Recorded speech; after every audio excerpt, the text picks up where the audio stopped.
एक women exam stress के बाद सडनली इरेगुलर पीरियड्स एकने और माइग्रेन एक्सपीरियंस करने लगी। क्लिनिक में एक यंग विमेन आती है, कंप्लेन पीरियड्स इरेगुलर हो गए हैं, फेस पे एकने सडनली इंक्रीज हो गए, माइग्रेन्स भी वर्सन हो रहा है। डॉक्टर्स ने पूछा कोई मेजर स्ट्रेस चल रहा है क्या? पेशेंट साइलेंट हो गई। देन स्लोली बोली कि लास्ट फ्यू मंथ्स बहुत स्ट्रेसफुल थे।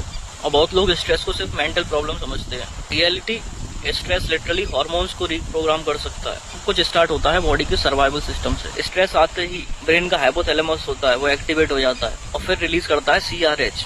ये पिट्यूटरी को स्टिमुलेट करता है ACTH रिलीज करने के लिए। Finally adrenal gland cortisol release करती है, स्ट्रेस हार्मोन। और मेजर स्ट्रेस में कॉर्टिसोल प्रोडक्शन 10 टाइम्स तक इंक्रीज हो सकता है। अब यहाँ हिडन प्रॉब्लम स्टार्ट होती है।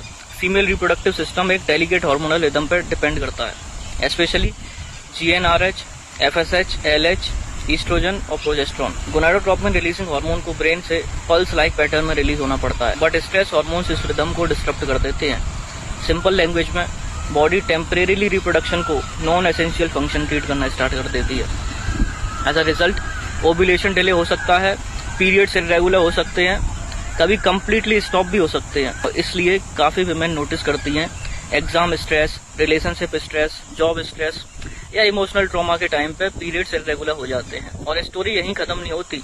स्ट्रेस सेरोटोनिन को भी अफेक्ट करता है और सेरोटोनिन मूड के साथ हार्मोनल स्टेबिलिटी में भी इंपॉर्टेंट रोल प्ले करता है। जब सेरोटोनिन फ्लक्चुएट करता है, PMS वर्सन हो सकता है, मूड स्विंग्स इंक्रीज होते हैं, इरिटेबिलिटी, एंजाइटी, डिप्रेशन और migraines. Stress plus hormone fluctuation dangerous combination बन सकते हैं। इसीलिए काफी वुमेन्स स्ट्रेस के फेसेस में सीवियर माइग्रेन्स एक्सपीरियंस करती हैं। और एक ने स्ट्रेस इन्फ्लेमेटरी हार्मोन्स और एंड्रोजन पाथवेज को स्टिमुलेट कर सकता है। As a result sudden breakouts देखने को मिल सकते हैं।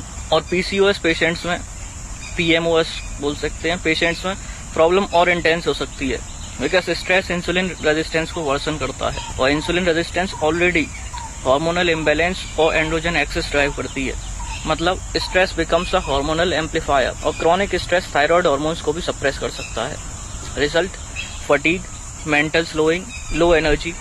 पेशेंट को लगता है कि बॉडी सडनली चेंज हो गई, but reality stress slowly endocrine system को डिस्टर्ब कर रहा होता है। तो इस वीडियो का टेक अवे पॉइंट होगा, stress doesn't stay inside the mind. Eventually, it starts speaking through hormones.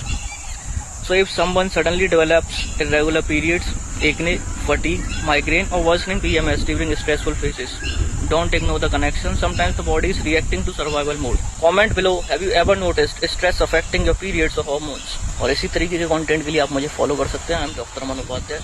Thank you very much.